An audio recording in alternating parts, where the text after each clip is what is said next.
1 ते 9 अंकामध्ये सगळ्यात पॉवरफुल अंक कुठले असतात? जे विषम अंक आहेत ते सगळ्यात जास्त पॉवरफुल आहेत. ज्यांची जन्मतारीख 1, 10, 19, 28 आहे त्यांचा भाग्यांक 1 आहे आणि त्याच्यावर सूर्यग्रहाचा प्रभाव आहे. ज्यांच्या जन्मतारखा 3, 12, 21, 30 आहे त्यांच्यावर गुरुग्रहाचा प्रभाव आहे. ही लोक तुम्हाला राजकारणात जास्त दिसतात, समाजकारणात जास्त दिसतात आणि 5 अंक सुवर्णमध्य साधणारा नंबर आहे 5. खूप बॅलन्स करतात, हे पूर्ण फॅमिलीला बॅलन्स करू शकतात. अंबानींच्या घरामध्ये सगळे तुम्हाला 19 अंकाचीच लोक जास्त, सगळेच अगदी धीरूभाई अंबानींपासून सगळे 19 तारखेला जन्मलेली लोक आहेत. धनदायी अंक तर खूपच छान सब्जेक्ट आहे याच्यामध्ये. तुमचं पूर्ण नाव, प्रत्येक अक्षराला जो मी एक एक अंक सांगितलेला आहे त्याची जी टोटल येते, त्याचा जो नंबर येतो त्याच्यावरून आम्हाला कळतं की प्रगती कशी होणार आहे किंवा नोकरी करताय, बिझनेस करताय, त्याच्यामध्ये काय अडचण येऊ शकते. म्हणजे ते पूर्ण नावाची टोटल तुमची आर्थिक परिस्थिती दाखवतो. आणि पूर्ण नावामध्ये मी जे म्हणाले धनदायी अंक, पूर्ण नावामध्ये जर गडबड असेल तर त्या व्यक्तीच्या कुंडलीमध्ये राजयोग असूनही उपयोग नसतो. नमस्कार मंडळी, अनसीन मराठीच्या आजच्या पॉडकास्टमध्ये तुम्हा सर्वांचं खूप स्वागत. असं म्हणतात की आपल्या आयुष्यामध्ये कुठलीच गोष्ट योगायोगाने घडत नसते, त्यामागे काहीतरी कार्यकारण भाव असतो किंवा काहीतरी संकेत असतो. आणि आपल्या आयुष्यात घडणाऱ्या गोष्टींमागे सगळ्यात महत्त्वाचा संकेत असतो तो म्हणजे अंक. आणि आजच्या पॉडकास्टमध्ये आपण याबद्दलच बोलणार आहोत. आज आपण अंकशास्त्राबद्दल बोलणार आहोत आणि त्यासाठी आज पुन्हा एकदा आपल्या सोबत आहेत doctor Manisha Rakshe madam. Madam, तुमचं आमच्या पॉडकास्टमध्ये पुन्हा एकदा खूप स्वागत आहे. नमस्कार. पहिल्यांदा मला प्रेक्षकांचे आभार मानायचे आहेत. त्यांनी खूप छान प्रतिसाद दिला आणि त्यांना ॲप्रिशिएट केलं आणि त्यांना खूप आवडला आहे व्हिडिओ, त्याबद्दल त्यांचे खूप खूप धन्यवाद. हो मॅडम, आपण मागच्या पॉडकास्टमध्ये बोललो होतो की म्हणजे अंकशास्त्र नक्की काय असतं, ते कसं काम करतं. तर मग आता माझा पहिलाच प्रश्न असा असेल की 1 ते 9 अंकामध्ये सगळ्यात पॉवरफुल अंक कुठले असतात? अच्छा, 1 ते 9 अंकामध्ये जे विषम अंक आहेत ते सगळ्यात जास्त पॉवरफुल आहेत. ओके. आणि त्याच्यामध्ये 6 अंक पण पॉवरफुल आहे. ओके. तर 1, 3, 5, 9 आणि 6 या अंकाला खूप महत्त्व आहे आणि त्या अंकाची लोक खूप स्ट्रॉंग असतात तर आणि भाग्यशाली पण आहेत. तर पहिल्यांदा मी 1 अंकाचं सांगते तुम्हाला. ते अतिशय सामर्थ्यवान आणि मनाने मजबूत असतात. अधिकार प्राप्त होतो त्यांना, महत्त्वाकांक्षी असतात. परत जे पण गोष्टीमध्ये हात घालतील ते पूर्ण केल्याशिवाय त्यांना चैन पडत नाही. आणि नेतृत्व करायला खूप आवडतं त्यांना. त्यामुळे खूप विविध क्षेत्रामध्ये आपल्याला 1 अंक दिसतो. ज्यांची जन्मतारीख 1, 10, 19, 28 आहे त्यांचा भाग्यांक 1 आहे आणि त्याच्यावर सूर्यग्रहाचा प्रभाव आहे. तर 1 अंकाची व्यक्ती प्रॉपर जो 1 आहे ती पण तुम्हाला वेगळी दिसतील, 10 अंकाची वेगळी दिसतील, 19 अंकाचीही आणि वेगळी दिसतील आणि 28 अंकाची सुद्धा वेगळी दिसतील. याचं कारण सांगते की लोकांच्या मनात असं येऊ शकते की 1 अंक भाग्यवान आहे तर मग आम्हाला काय अडचण आहे, आमची तारीख 28 आहे. बरोबर. कारण तिथे परत 2 आणि 8 येतो, चंद्र आणि शनीचा प्रभाव येतो. 19 म्हटलं की 1 आणि 9 येतो आणि 1 म्हटलं की प्रॉपर 1 येतो, 10ला परत 1 शून्य असतो. त्याच्यामुळे 1 अंकाची व्यक्ती प्रॉपर जर आपण त्याची टोटल केली तर भाग्यशाली तो नंबर आहेच आहे, पण इतरांच्या तुलनेने 28ला इतरांच्या तुलनेने थोडं कमी यश मिळू शकतं. ओके. आणि परत त्याच्यामध्ये खूप व्हेरिएशन्स पण आहेत की नंबर आहे, नाव आहे, सही आहे, कुंडली आहे. बरोबर. त्याप्रमाणे ते सगळं बदलत जातं. आणि परत अंक 3 तोही स्ट्रॉंग नंबर आहे, गुरुचा नंबर आहे. ज्यांच्या जन्मतारखा 3, 12, 21, 30 आहे त्यांच्यावर गुरुग्रहाचा प्रभाव आहे.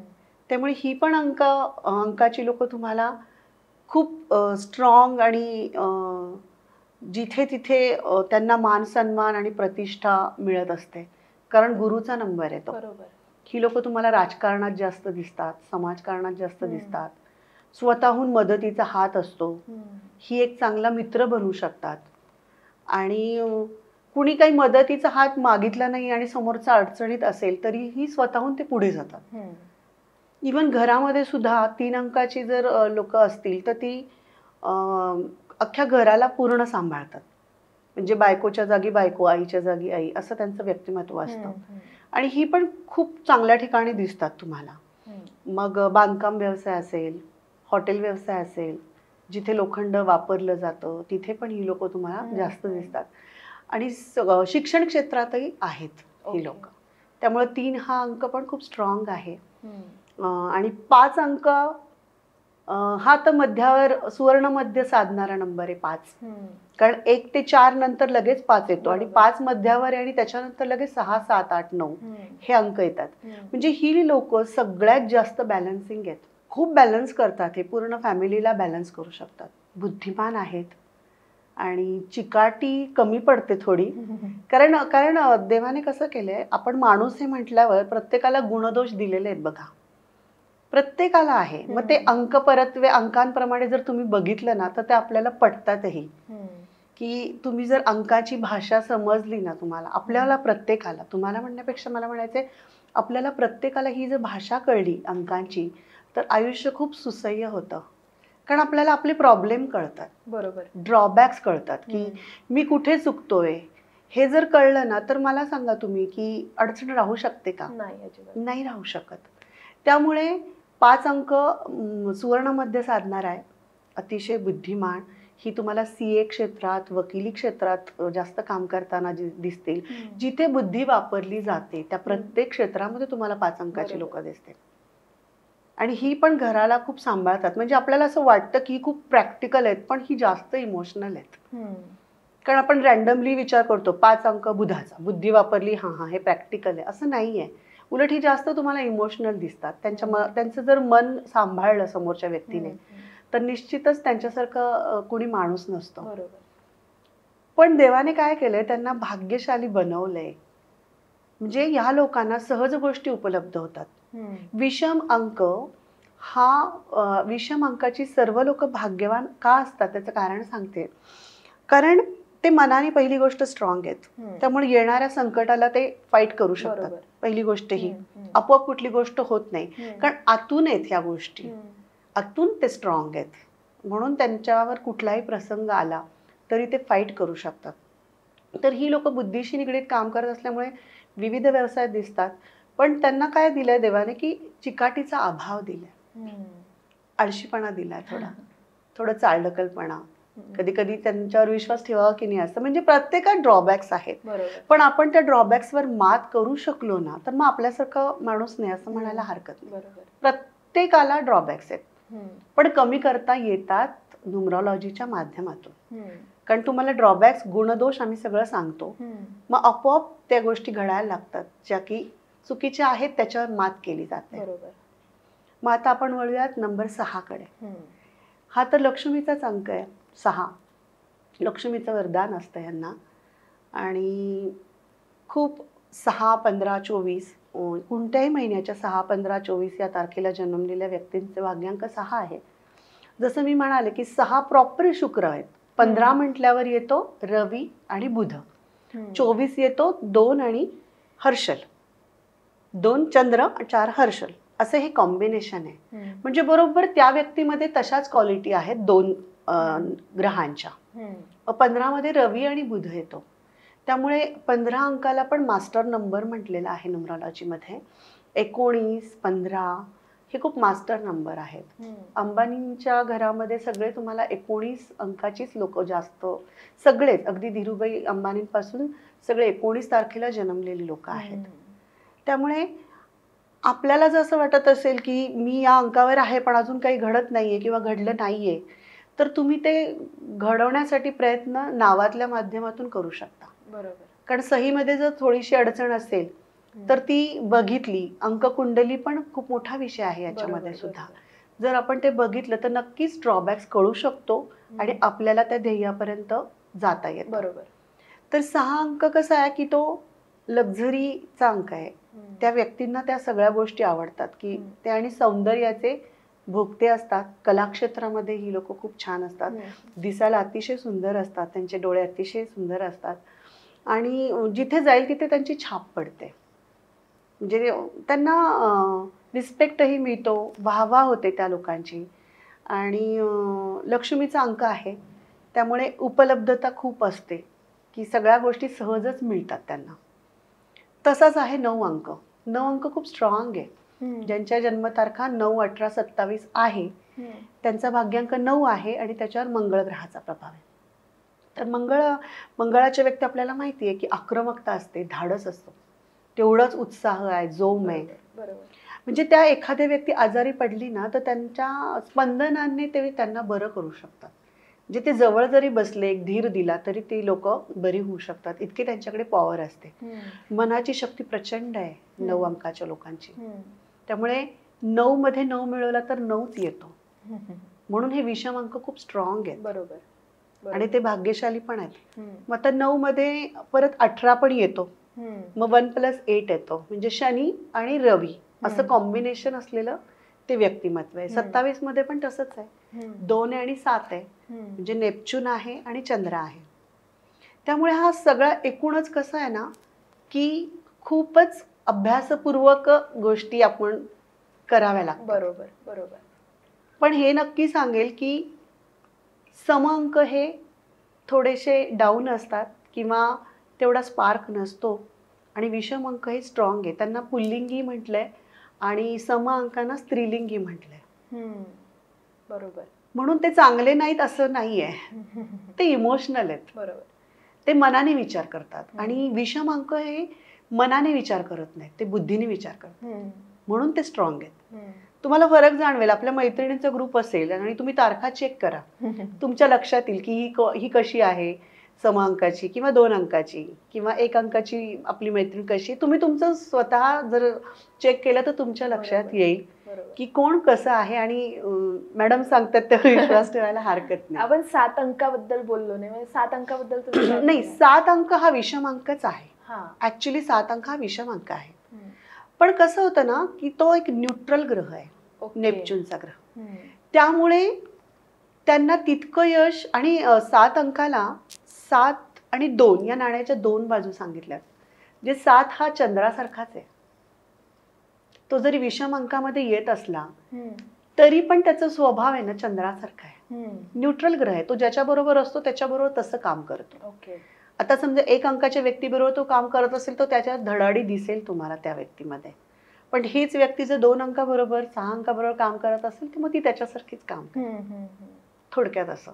पण तो पण चांगला नंबर आहे 7. पण संशोधनाचा नंबर आहे, अध्यात्माचा नंबर आहे, यांच्यामध्ये पण खूप चिकाटी आहे.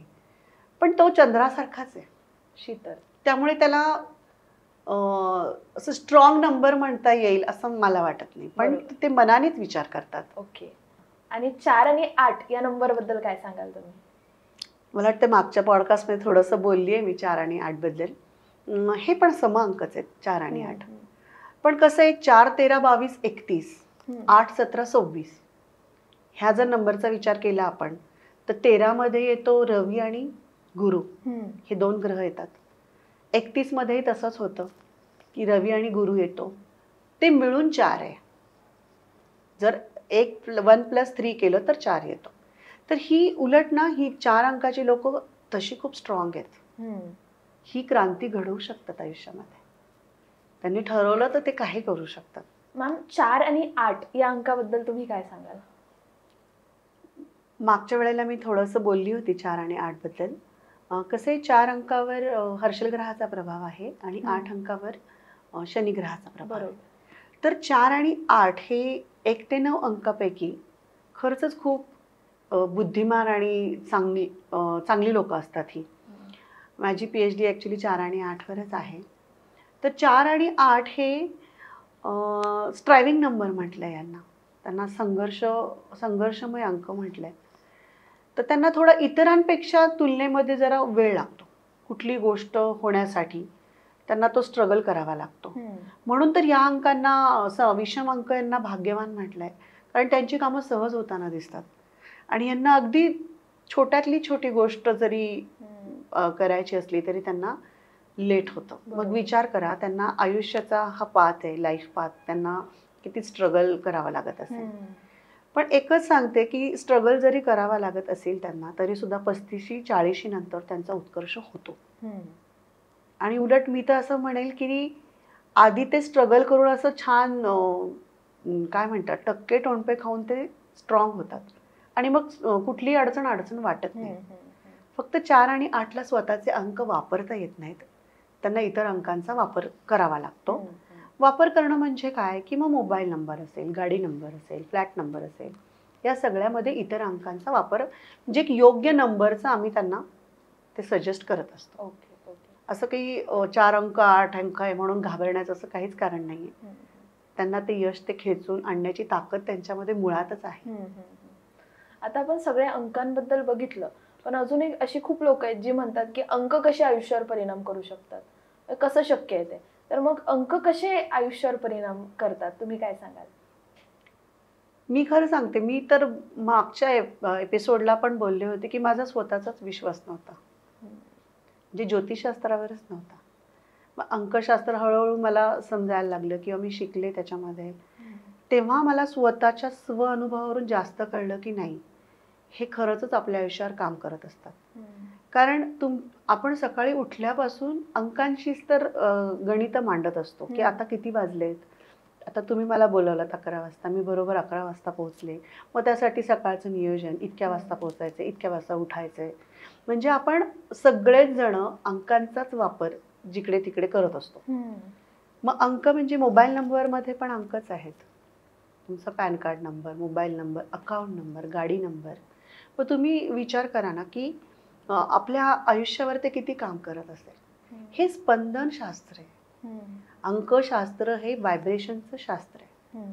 त्यामुळेच तर आज तुम्ही आम्ही भेटलो किंवा आपल्या बर्थडेट्स जमत आहेत म्हणून आपण भेटलो, अशी ती छोटी छोटी कारणं असतात. प्रत्येक मनुष्य जेव्हा तुमच्या आयुष्यात येतो ना, तर त्यासाठी एक कारण असतं. मग जर तुम्ही ते अनुभवलत की आज माझी बेस्ट फ्रेंड समजा तू झाली आहेस, तर तुझा नंबर माझा नंबर मॅच होतोय का, हे पण बघणं गरजेचं असतं. किंवा आता वर्गामध्ये 60 विद्यार्थी आहेत, एकच मित्र किंवा मैत्रीण आपली जीवाभावाची होते.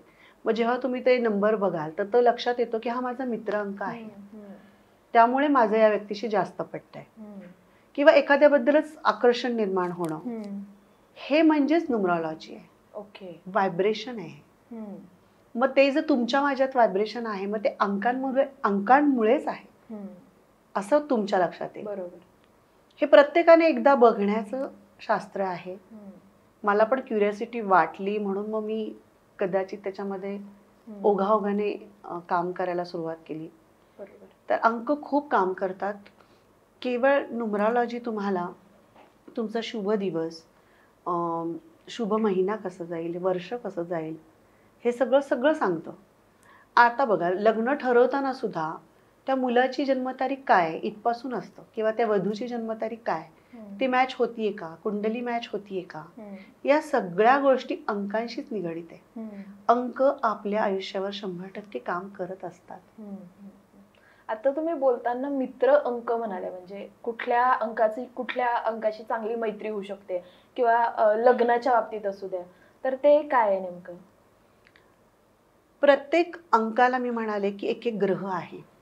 ती जेव्हा ग्रह मैत्री होते ना, तेव्हाच ते अंक मॅच होत असतात. तर आता विषम अंकांना जर विषम अंकच मित्र अंक होऊ शकतात. जसे की एक अंकाला 1, 3, 5, 7, 9 हे विषम अंकांचे मित्र अंक आहेत. मग 2 अंकाला कोण मित्र अंक आहेत? 2, 4, 6, 9 हे त्यांचे मित्र अंक आहेत.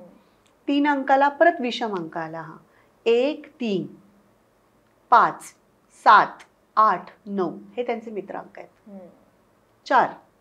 4ला 2 मित्र अंक आहे, 2, 4, 6, 2, 4, 1 त्याचा 3 अंक मित्र अंक नाहीये. 5, 7, 8, 9 4 आणि 8 ची जोडीच असते. म्हणजे म्हणजे प्रेम सुद्धा 4 आणि 8 वाले एकमेकांच्या प्रेमात पडताना दिसतात. म्हणजे मुलं झाली तरी त्यांना 4 आणि 8 वरच जन्माला येतात. म्हणजे तो 4 आणि 8 काही एकमेकांचा पिच्छा सोडत नाहीत असं असतं. आणि 4 वाल्यांना 1 अंक जास्त फेवरेबल जातो आणि 8 वाल्यांना 5. त्यांनी या अंकाचे वापर केले ना, तर खरंच म्हणजे सुसह्य होतं आयुष्य. वापर करणं म्हणजे परत तेच सांगते की नंबर, मोबाईल नंबर, गाडी नंबर ते घेणं, वापरणं. मग तसं असतं तर चॉईस नंबर आज मिळाले नसते आपल्याला ना. आणि त्यामुळेच विरोधातले कुठले असतात की बाबा यांचं कधी जमूच शकत नाही, यांनी तर लग्न करूच नये, असं कुठले आहेत का? हे बघा, आजपर्यंत आता आपण पॉडकास्ट करतोय, आजपर्यंत ज्यांची लग्न झाली आहेत आणि मी जर हे बोलले की ह्यांच्याशी करूच नाही, पण ज्यांची झाली आहेत त्यांची लग्न पण टिकली आहेत ना. बरोबर. हो की नाही? इथून मित्र अंक हे नाही हे मी सांगू शकते, पण ह्यांनी याच्याशी लग्न करूच नाही, कारण आता आजकाल लोक मुलं स्वतः लग्न ठरवायला लागले. बरोबर. पण अडचण येऊ शकते हे मी सांगू शकते की काय बाबा यांचं पटू नाही शकत हे मी नक्की सांगू शकते. असं आहे. तर आपण येत होतो 5 अंकाचे मित्रांक. ते इथे परत विषम अंकच मित्रांक असतात त्यांचे. 1, 3, 5, 7, 8, 9 5 अंकाचे पण हे मित्रांक आहेत. 6 अंकाला 2, 3, 6, 9. तुमच्या लक्षात येईल की 2 आणि 6 अंकाला मित्र कमी आहेत, मित्रांक कमी आहेत. म्हणजे ही लोक इंट्रोवर्ड असतात ना, त्यामुळे यांचं खूप खूप कमी जणांशी पट्ट म्हणण्यापेक्षा हे खूप विचार करून कोणाच्या जवळ जातात. आणि हे विषम अंकाची इतक्या मित्रपरिवार असतो ना यांचा की खूप प्रत्येक जण जीवाचा वाटतो त्यांना की ही पण माझी मैत्रीण आहे, ही पण छान आहे, ही पण छान आहे. पण त्यातल्या त्यात 2 आणि 6 वाले खूप विचारपूर्वक मैत्री करतात. म्हणजे तो एक स्वभाव असतो त्यांचा की खूप जवळ कोणाच्या जायचं नाही आणि खूप छोटं सर्कल असतं, खूप छोट्या सर्कलमध्ये राहतात. 6 अंक पण. आता 7 अंकाला पण मित्रांक तसे खूप छान आहेत. 1, 3, 5, 7, 8, 9. मी तर बहुतांशी ना 7 आणि 8 ची लग्न झालेली खूप बघितली आहेत. म्हणजे 8 अंक 7ला खूप अट्रॅक्ट करतो आणि खूप सपोर्ट होतो त्यांचा एकमेकांना. 8 अंकाने आणि जास्तीत जास्त 3, 5, 7 यांच्याशीच विवाह केल्यास तो उत्तम विवाह म्हटला जातो. पण ॲक्सिडेंटली ते 4 आणि 8च एकत्र येतात आणि त्यांचा विवाह होतो. पण त्यांचं खूप प्रेम असतं बरं एकमेकांवर. असं नाही आहे की पटत नाही, डिवोर्स होतो, असं वगैरे काही नाही. पण पण अडचणी येतात. आता कसं असतं, पत्रिका का बघतात लग्न करताना की पुढे संसार नीट चालावा, की समजा आता काही अडचण असेल तर एकाची पत्रिका तरी बाबा चांगली आहे. म्हणजे काय होतं की संसार करताना त्याचा उपयोग होतो. मग 4 आणि 8ला अडचण आली तर एकत्र येऊ शकते कधी कधी. बरोबर. त्यामुळेच एका योग्य आपल्या नंबर बरोबर विवाह करणं उत्तम असतं. ओके. असं आहे. आणि 8 अंकाचं मी बोलले की त्यांना 2 शी अजिबात पटत नाही. 2 अंकाशी 8 वाल्यांचं. म्हणजे ते चांगले पेअर होऊ शकत नाही. छोट्या छोट्या गोष्टीमध्ये वादविवाद होऊ शकतात, कारण तो चंद्र आणि हे शनी आहेत. बरोबर. तर त्यांचे मित्रांक 4, 3, 5, 7, 8 एवढाच त्यांनी वापर करावा. आणि तुम्ही पण आता हे ऐकताय तर तुम्ही पण अशा जोड्या बघितल्या तर 4 आणि 8च पार्टनर पण कधी कधी होतं. आणि पार्टनरशिप पण करू नये की मग जेणेकरून नुकसान होऊ शकतं. त्यापेक्षा आपण आधीच योग्य नंबरचा वापर करून किंवा ते तशीच पार्टनरशिप बघून केलं तर त्याचा जास्त फायदा होतो. 9 अंक परत विषम अंक आहे, त्यांनाही मित्रांक विषम अंकाचे जास्त असतात. पण ह्याचं 2 अंकाशी पण पटतं, कारण चंद्र आणि मंगळ आहे. 1, 2, 3 ह्यांचं जास्त पटत नाही 5 अंकाशी, कारण तो मित्र अंक नाही आहे त्यांचा. पण फक्त 5 अंक म्हणून नाही, बाकी पण गोष्टी बघायला लागतात. कधी कधी काय होतं, डेस्टिनी नंबर मॅचिंग असतो, मग त्या व्यक्तीशी चांगलं पटू शकतं. तर 1, 2, 3, 6, 7, 9 या अंकांचं खूप पटतं. 9 आणि 8चं नाही जमत, कारण शनी आणि मंगळ आहे. तर 9 आणि 8नी विवाह करू नये. म्हणजे आता मागे ज्यांचे झालेत त्याबद्दल आपण नावातले व्हायब्रेशन त्यांचे बदलून ते सुरळीत सगळं करू शकतो. आणि जे आता विवाह इच्छुक आहेत त्यांनी या गोष्टींचं थोडंसं बघितलं तरी फायदा होऊ शकतो. ओके. आता बोलताना डेस्टिनी नंबरचा उल्लेख केला आपण, तर मग डेस्टिनी नंबर म्हणजे काय असतो? येस. आता बघा, जन्मतारीख आणि पूर्ण जन्मतारखेची टोटल. आता जर 29 तारीख आहे तर 2 + 9 बरोबर 11 येतं आणि +1 + 1 2 येतं. म्हणजे पहिला भाग्यांक आहे तो आहे, पहिला अंक आहे भाग्यांक म्हणजे 2. पूर्णची टोटल सगळे नंबर्स, महिना पण आणि पूर्ण सालाचा नंबर, शतकाचा नंबर ॲड केल्यावर तो असतो प्रारब्ध अंक. त्याला डेस्टिनी नंबर म्हणतात किंवा दैव अंक म्हणतात. भाग्यांक आणि प्रारब्ध अंक असे 2 अंक आपल्याला असतात. मग त्या अंकांचा आपण आयुष्यामध्ये जर वापर करायला लागलो, आता समजा तुम्ही स्वतःच्या भाग्यांकाप्रमाणे जरी गोष्टी वापरायला लागलात, जे 1 अंकाचे आहेत, जे 2 अंकाचे आहेत, तरी सुद्धा फायदा तुम्हाला होताना दिसेल. तर हे आहे डेस्टिनी नंबर म्हणजे प्रारब्ध अंक, पूर्णची टोटल आणि भाग्यांक, ह्या गोष्टी बघितल्या जातात. ओके. आणि मग अंककुंडली म्हणजे काय असतं? हां, आता तो खूप वेगळा विषय आहे अंककुंडली. पहिल्यांदा मी सांगितलं की भाग्यांक प्रारब्ध अंक काय असतो. हे तर मला वाटतं की सगळ्यांना समजेल की आपली तारीख आणि पूर्णची टोटल असतो प्रारब्ध अंक. बरोबर. तर पूर्ण जी बर्थ डेट आहे, तर ते ग्रह नुसते अंक नसून वेगळे वेगळे ग्रह आहेत. म्हणजे ही ज्योतिषशास्त्राची एक शाखाच आहे, कारण ते ग्रहांचा अभ्यास आहे. आपण न्यूमरॉलॉजी म्हणजे आपल्याला असं वाटतं अंक, पण त्या अंकांना ग्रह आहेत आणि ते ग्रह म्हणजे तुमच्यावर होणारा प्रभाव आहे. आता समजा रवी ग्रहाची क्वालिटीज तुमच्यामध्ये आहेत, म्हणूनच ती धडाडी दिसते, बरोबर ना. तर अंककुंडलीमध्ये जसं ॲस्ट्रॉलॉजीमध्ये 12 घरांचा अभ्यास आहे, तसं न्यूमरॉलॉजीमध्ये नवग्रहांचा स्टडी आहे.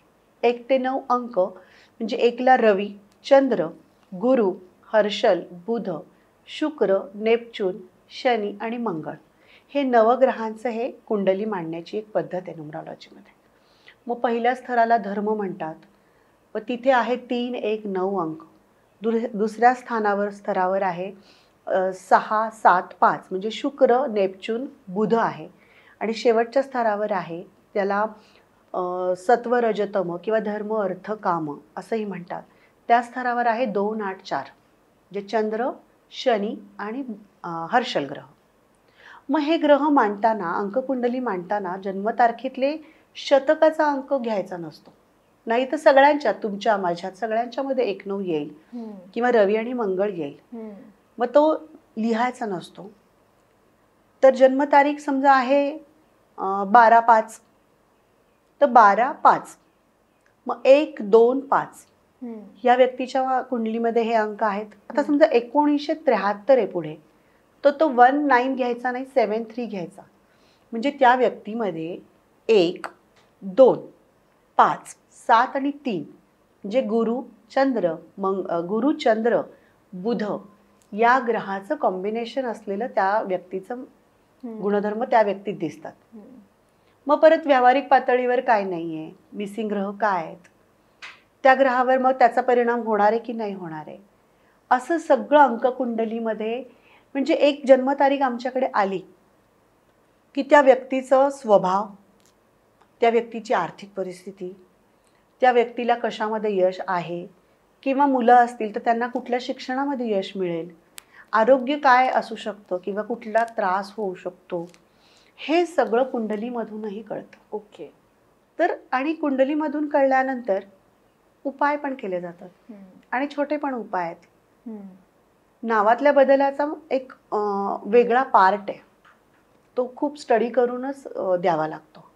पण अंककुंडलीमध्ये जे मिसिंग ग्रह आहेत त्याचे ग्रहांचे यंत्र म्हणा किंवा रत्न सुचवले जातात. तर हे सगळं आपल्याला केवळ एका जन्मतारखेवरून कळतं. पण ही बेसिक आहे कुंडली. मी हे जे सांगितलं ते अगदी बेसिक सांगितलं, याच्यामध्ये पण अजून भरपूर गोष्टी आहेत. बरोबर. त्यातच समोरासमोर भेटल्यावरच त्या गोष्टी जास्त क्लिअर करता येतात आणि त्या पर्सनलाइज लेवलवर जाऊन सांगता पण येतात. करेक्ट. आणि धनदायी अंक काय असतो मग? धनदायी अंक तर खूपच छान सब्जेक्ट आहे याच्यामध्ये. म्हणजे तुमचं पूर्ण नाव, जन्मतारीख, तुम्ही आमच्याकडे आले की जन्मतारीख, नाव आणि ते जे प्रत्येक अक्षराला एक एक नंबर दिलेले आहेत न्यूमरॉलॉजीमध्ये. तर पूर्ण नाव, मिडल नेम, पती असेल तर नवऱ्याचं नाव लिहावं लागतं आणि आडनाव. या तीनही नावांची जी प्रत्येक अक्षराला जो मी एक एक अंक सांगितलेला आहे त्याची जी टोटल येते, त्याचा जो नंबर येतो, त्याच्यावरून आम्हाला कळतं की प्रगती कशी होणार आहे, किंवा नोकरी करताय, बिझनेस करताय, त्याच्यामध्ये काय अडचण येऊ शकते. म्हणजे ते पूर्ण नावाची टोटल तुमची आर्थिक परिस्थिती दाखवतो. आणि जर तिथे काही गडबडी असेल, कारण न्यूमरॉलॉजीमध्ये मास्टर नंबर्स आहेत, काही मास्टर नंबर्स आहेत की त्याच्याने त्यांना फायदाच होतो. त्या प्रत्येक नंबरचे अर्थ आहेत वेगळे वेगळे, धनदायी अंकांचेही संयुक्त अंकांचेही अर्थ आहेत वेगळे वेगळे. तर त्या धनदायी अंकामध्ये जर मास्टर नंबर कुठले आहेत तर 14 आहे, 19 आहे, 15 आहे. तर त्याच्याने तुम्हाला फायदा होतो. आणि समजा जर काही अडचणीचे नाव असेल की कर्ज होणार आहे, किंवा कोर्ट कचेऱ्या होणार आहेत, किंवा काही आर्थिक फटका बसणार आहे, किंवा हा अस्थिरच नंबर आहे, किंवा अस्थिरता येईल तुमच्या आयुष्यामध्ये, नुकसान होईल किंवा झालेलं आहे, हे सगळं त्या नंबरवरून कळू शकतं. ओके. मग मी काय करते की गॅजेटप्रमाणे नावातला बदल, मग तो एका मास्टर नंबरवर तो धनदायी अंक आणायचा. मास्टर नंबरवर आणणे म्हणजे काय की पूर्ण नावामध्ये एखादा अल्फाबेट वाढवायचा, कारण त्या प्रत्येक अक्षराला एक एक व्हॅल्यू आहे. जर आता समजा 13 अंकावर येते, त्याचा अर्थ चांगला नाहीये, मग एखादा अल्फाबेट ऍड करून तो 19 वर आणणे, 15 वर आणणे, किंवा 14 वर आणणे, हे काम आम्ही करतो की धनदायी अंक एक चांगल्या नंबरवर आणून ते गॅजेट करायला सांगतो. मग गॅजेट केल्यानंतर ते नाव तुमचं ऑन पेपर तसं राहतं. मग तुम्हालाही स्वतःला जाणवायला लागतं की अरे, हे केल्यानंतर माझ्या फायनान्शियल गोष्टींमध्ये ग्रोथ होतीये, फायदा होतोय, हे सगळं म्हणजे समोरच्याला ते जाणवतं. बरोबर. मग हे काम असतं धनदायी अंकाचं. पूर्ण नावातला बदल करणे म्हणजे धनदायी अंक. हा फायनान्शियल नंबर आहे. हा प्रत्येकाचा वेगळा वेगळा असतो. ओके.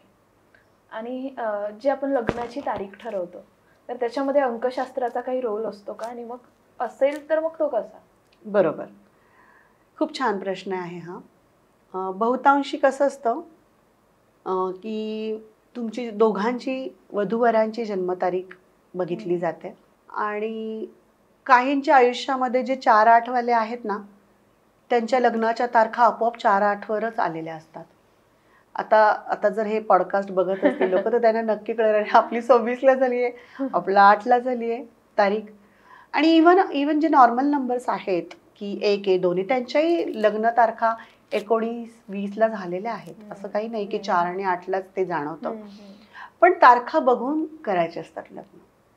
कारण आता बघा, ज्यांच्या जन्मतारखा 2-6 आहेत, त्यांनी जर 6, 15, 24 या तारखांना लग्न केलं तर ते जास्त संपन्न आयुष्य त्यांचं होऊ शकतं. ओके. तारखेला, लग्नाच्या तारखेला पण खूप महत्व आहे. कारण त्यावेळेला तुमचं ते सगळं बघितलं जातं, बळ की कसं आहे. लग्न टिकण्यासाठी, सुसंवाद होण्यासाठी, संसार सुखाचा होण्यासाठी तारखा बघणं खूप महत्वाचं असतं. ओके. आणि त्या बघितल्या पाहिजेत. कारण मी बघितलेलं आहे की चुकीच्या तारखा जर असतील तर गडबडी झालेल्या आहेत.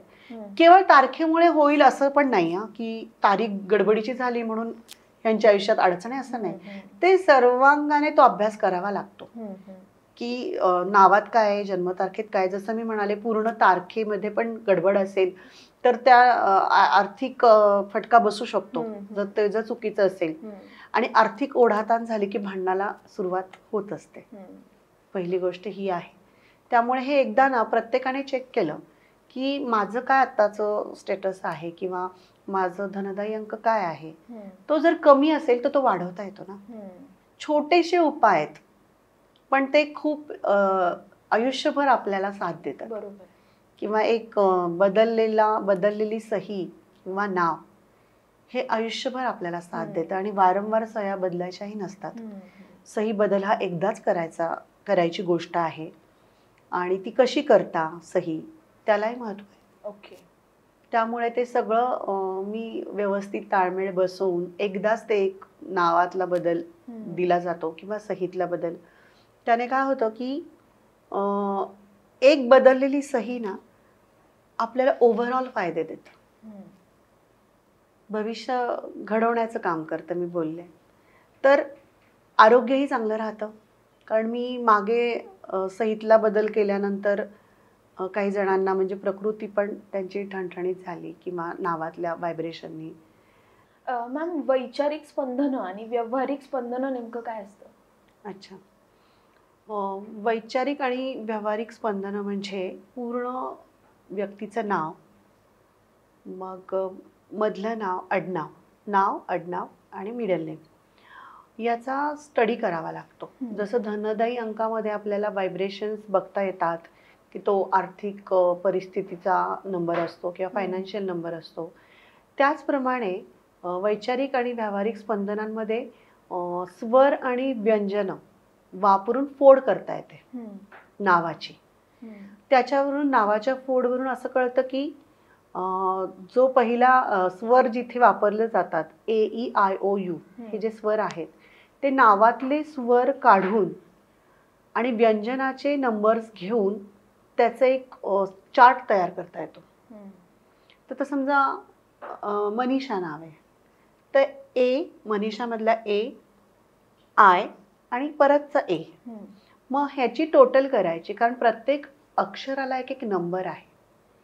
A + I येतं 3 वर. म्हणजे त्या व्यक्तीचे विचार गुरुग्रहाचे आहेत असं लक्षात येतं. ही स्वरांची फोड झाली. आणि उरलेले जे नंबर्स, उरलेले जे अक्षर आहेत M, N, S, H ह्याची आता टोटल करायची असते. तो असतो व्यावहारिक नंबर. वैचारिक आणि व्यावहारिक स्पंदनं याच्यावरून कळतात. मग 3 आणि 8 म्हणजे मग या व्यक्तीला व्यवहारात कसं यश मिळेल व्यावहारिक स्पंदनांमध्ये हे कळतं. म्हणजे स्वर आणि व्यंजनांची नावाची फोड केल्यानंतर जे नंबर्स येतात त्याच्यावरून त्या व्यक्तीचे विचार कळतात आणि त्याने व्यवहारामध्ये त्याला कसं यश आहे, कुठला नंबर येतो. कारण नंबरला वेगळे वेगळे ग्रह आहेत आणि ते ग्रह तुमच्या आयुष्यात मी म्हणाले काम करतात किंवा बेनिफिट्स मिळवतात किंवा नुकसान करतात. तर 3 आणि 8 असं जर आलं असेल तर 3 मध्ये त्या गुरुचे त्या व्यक्तीमध्ये गुणधर्म आहेत. 8 अंक आला म्हणजे मी ज्योतिष शास्त्राकडेच काम करेन असं त्याचा अर्थ होतो. म्हणजे तुम्ही कुठल्या क्षेत्राकडे काम करताय ह्या व्यावहारिक स्पंदनांवरून कळतं. म्हणजे केवळ नावाची फोड केली जाते, त्याच्याने तुमची व्यावहारिक आणि वैचारिक स्पंदनं कळतात. आणि तुम्ही आत्ता काय परिस्थितीत आहात आणि काय केल्याने काय उपाय करता येतील हे सगळं त्याच्यावरूनही समजतं. मॅडम, पण मी असं बघितलंय की अनेकदा असं होतं की काही काहींचे नंबर्स पण खूप चांगले असतात, कुंडलीत पण राजयोग वगैरे लिहिलेला असतो, पण तरी सुद्धा त्यांना आयुष्यात फारसं यश मिळत नाही किंवा ते कायम दुःखी वगैरे असतात. तर मग हे कशामुळे घडतं? खूप छानच प्रश्न विचारलाय की पत्रिकेमध्ये राजयोग आहे पण तरी पण काही कळत नाहीये, किंवा असं तर सांगितलं की खूप उच्च शिक्षण होईल पण शिक्षण झालेलं नाहीये, किंवा खूप मोठा व्यावसायिक होशील पण ते झालेलं नाहीये. तर असं जेव्हा प्रश्न घेऊन जातक माझ्याकडे येतो तेव्हा मी बघितलेलं आहे की लक्षात घ्या, ज्यांच्या तारखेमध्ये, ज्यांच्या सहीमध्ये आणि पूर्ण नावामध्ये, मी जे म्हणाले धनदायी अंक, पूर्ण नावामध्ये जर गडबड असेल तर त्या व्यक्तीच्या कुंडलीमध्ये राजयोग असूनही उपयोग नसतो. कारण नावातच गडबड आहे, सहीत गडबड आहे, सगळ्या कसं आहे सोशल लाईफमध्ये तुम्हाला आपल्याला नावानेच बोलवलं जातं ना. मग ही नावातली व्हायब्रेशन्स क्रिएट होतात. मग ती व्हायब्रेशन्सच काम हे शास्त्र करतं. मी पुन्हा पुन्हा बघा तेच सांगते की हे व्हायब्रेशन स्पंदनं खूप महत्वाची आहेत. असं एकदाही, म्हणजे आज मी 23 वर्ष झाले काम करतेय, असं एकदाही घडलेलं नाही की जन्मतारीख किंवा सही किंवा पूर्ण नाव खूप छान आहे, खूप चांगल्या नंबरवर येत आहे आणि त्या व्यक्तीच्या आयुष्यात अडचण आहे. अडचण आहे म्हणून त्या व्यक्तीच्या आयुष्यामध्ये अडचण असते. आणि खूप आता मागच्या पॉडकास्टमध्ये पण खूप ज्या लोकांनी ॲनालिसिस करून घेतलं काही लोकांच्या सयांमध्ये अजिबात बदल केलेला नाहीये, करावा लागला नाहीये. मग अशा वेळेला सांगतो की नो चेंजेस. पण जर खरंच अडचण दिसत असेल तर मग असं जाणवतं की नाही बाबा ह्याने करून घेतलं पाहिजे. तिथेही जबरदस्ती नसते, ती अनालिसिस करून सही नाव सांगितलं जातं. तुम्हाला योग्य वाटलं तर तुम्ही करा, असं माझं सजेशन पहिल्यापासून आहे. कारण कसं आहे ना, हा एक नाजूक विषय असतो, एक श्रद्धा असायला लागते. पहिली गोष्ट कुणीतरी सांगतंय फायदा होईल म्हणून करा असं नाहीये. शेवटी हे थोडंसं वेळखाऊचं पण काम आहे. कारण आज करून दिलं आणि उद्या फायदे होतील असं अजिबात नाही. त्याचे व्हायब्रेशन्स तुम्हाला मिळवायचे आहेत. कारण इतके वर्ष जी तुमची सही निगेटिव्ह नंबरवर आहे, तर त्याचे जर इतकी वर्ष जर तुम्ही ती वापरत आहात तर थोड्याशा कालावधीमध्ये लगेच आपल्याला बेनिफिट्स होतील असं नाही. त्याला थोडा वेळ लागतो. परंतु मागच्या पॉडकास्टमध्ये ज्यांनी करून घेतले त्यांना काही लोकांना फायदे झालेत, नोकऱ्या लागलेल्या आहेत. ज्यांनी नोकरीसाठी माझ्याकडे अप्रोच झाले त्यांचे फोन आलेत मला की मॅम काम झालंय. म्हणजे काहींचं झटकनही रिझल्ट मिळतात, काहींना 4 आणि 8 वाल्यांना थोडा वेळ लागतो. कारण त्यांना तसंही उशिरा मिळतात गोष्टी, तर थोडा त्यांना वेळ लागतो. पण असंही आहे की दुसऱ्या तिसऱ्या दिवशी फायदे सुरू झालेत असं पण आहे. पण मी म्हणेल की श्रद्धा ठेवा आणि श्रद्धेने जर तुम्ही कुठली गोष्ट केली तर त्याचा फायदा होतोच. आणि काही लोक असे असतात की ज्यांना त्यांची जन्मतारीखच माहीत नसते, मग त्यांचं व्यक्तिमत्व कसं ओळखायचं? जन्मतारीख माहीत नाही अशी पण बरीच लोक आहेत. किंवा आमच्या बर्थ डेट 1/6च लावली आहे शाळेमध्ये, अशी पण खूप जुनी लोक जे आहेत ते 1/6 लावून टाकायचे पूर्वी फार. तर काय होतं की त्या व्यक्तीचं पूर्ण नाव आणि सही बघून सुद्धा खूप गोष्टी कळतात. ओके. आणि ती व्यक्ती काय काम करते, त्याचं प्रोफेशन काय आहे. तर अशी लोक आहेत की तारखाच माहिती नाही आहेत, पण आम्हाला यश पाहिजे. प्रत्येकाला हवं आहे की मॅडम नाही आहे जन्मतारीख, मग आता आम्ही काय करायचं. अशी मागे 2-4 जण येऊन गेलेत आपल्याकडे की कन्फर्म माहिती नाही आहे. मग नावातल्या व्हायब्रेशन चेक करता येतात की ते कुठल्या ग्रहावर आहे आणि ते काय काम करतायत किंवा शिक्षण काय घेते व्यक्ती. हल्लीच्या मुलांचा तो प्रॉब्लेम येत नाही, सगळ्यांच्या तारखा परफेक्ट असतात. पण जी जुनी लोक आहेत पण फायदा पाहिजे, ती लोक सुद्धा अप्रोच होतात. केवळ नावावरून आपल्याला अडचण दूर करता येते. ओके. त्या व्यक्तीचं व्यक्तिमत्व म्हणजे तुम्हाला असं म्हणायचं की ती कुठल्या नंबरवर आहे, ग्रहावर आहे, हे तुम्हाला कसं कळतं.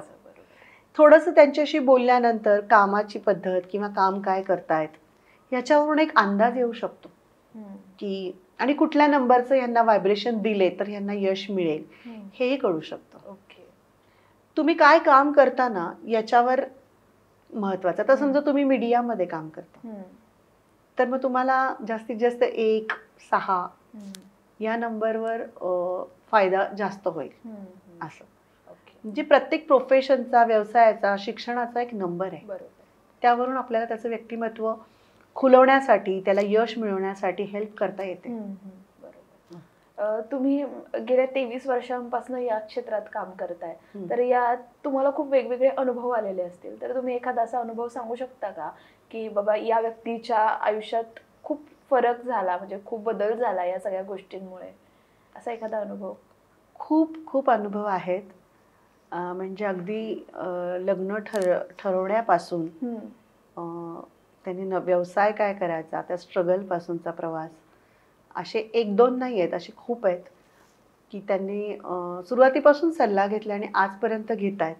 अगदी लग्न ठरवण्यापासून, लग्न होण्यापासून की ह्या मुलीशी करू का, ही तारीख आहे मॅडम, आणि व्यवसाय करायचा आहे तर हा योग्य आहे का, मग मी ह्याची सुरुवात नावापासून, त्याच्या कंपनी नेमपासून करून देणं, आणि आता घर घेण्यापासून, अशा सगळ्या गोष्टी भरपूर. म्हणजे एकदा एक क्लायंट जोडलं गेलं ना की ते कायम आपल्याशी संपर्कात राहून त्यांना तसे रिझल्ट्स मिळत जातात. तर अशी एक नाही अनेक आहेत की ती फॅमिली होऊन जाते. की अजून एक कपल आठवतं मला की खूप अडचणीत होते. मग त्यांना योग्य सल्ला दिला. त्यांच्या जन्मतारखा एकमेकांना मॅच नव्हत्या. मग तिथेच कुठेतरी गडबड होते की विचार जुळत नाही आहेत. एकमेकांचे, जुळतही नव्हते. आणि मग त्यांना मी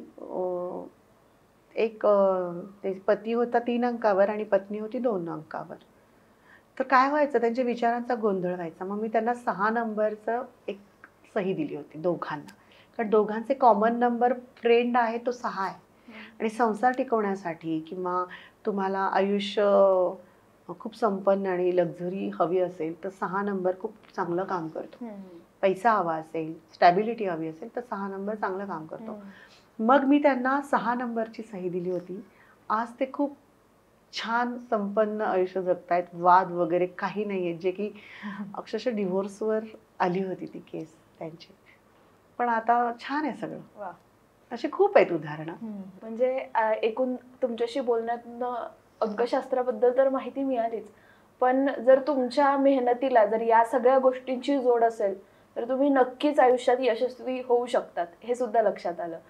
आणि आपल्या प्रेक्षकांपैकी सुद्धा काहींना तुमच्याशी संपर्क साधायचा असेल तर ते स्क्रीनवरील नंबरवर संपर्क साधू शकता. तुम्ही आपल्या प्रेक्षकांना काही सांगू इच्छित असाल तर नक्की सांगा. नक्कीच. कसं आहे की जन्मतारीख, नाव आणि सही हे खूप महत्त्वाचं आहे अंकशास्त्रामध्ये. प्रत्येकाने ते तपासून बघितलं पाहिजे की माझं नाव किंवा सही कुठल्या नंबरवर येते. आणि असं ते व्हायब्रेशन लिहून त्याचे खूप चांगले फायदे झालेले मी बघितलेत आणि होत आहेत. तर प्रत्येकाने एकदा हे केलं पाहिजे असं मला वाटतं. आणि याचा लाभ सगळ्यांनी घ्यावा आणि आपल्या आयुष्य संपन्न कसं जास्तीत जास्त करता येईल. हे बघा, नाव केल्याने चमत्कार होईल, असं होईल असं अजिबात नाही. तुम्हाला मेहनतीची जोड ही लागणारच आहे. बरोबर. मेहनत करावीच लागते. पण कसं असतं, काही जणांना मेहनत करूनही काही मिळत नसतं. मग अशा वेळेला वाटतं नाही, काहीतरी चुकतंय, काहीतरी गडबड आहे. त्यामुळे प्रत्येकाने हे एकदा बघून घ्यावं. नुकसान होत नाही, फायदाच होतो. आणि खूप खूप धन्यवाद पहिल्यांदा मी बोलेल प्रेक्षकांचे. त्यांनी मागच्या एपिसोडला पण खूप छान प्रतिसाद दिला आणि पुन्हाही त्यांनी नवनवीन व्हिडिओज बघून स्वतःच्या ज्ञानामध्ये भर पाडून घ्यावी असं मला वाटतंय. आणि संपर्क करायचा असेल तर 10 ते 6 या वेळेत संपर्क करावा. मॅम, तुम्ही आम्हाला इतका वेळ दिला, अनसीन मराठीवर आलात त्याबद्दल तुमचे खूप खूप धन्यवाद. आणि मला अनसीन मराठीचे पण खूप धन्यवाद म्हणते मी त्यांना. थँक्यू सो मच, तुम्ही मला इथे बोलावलं.